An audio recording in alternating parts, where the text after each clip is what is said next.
Asiakkaalla olisi myynnissä tämmönen Åkerman H14 telakaivinkone.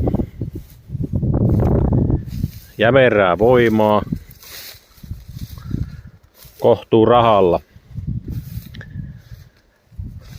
Nyt oli tässä parisen vuotta ainakin seissu ja löpöä lisää tankkiin ja ilmaus ja akkuihin virtaa ja käyntiin.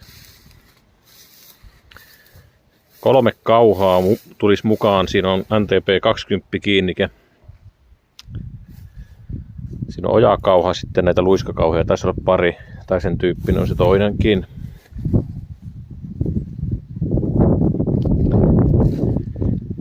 Lämmityslaitteen moottorit ja kaikki tuntuu pelaava, että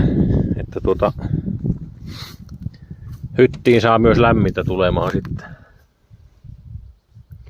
Toisessa videossa näkyy, kun sitä käytellään, niin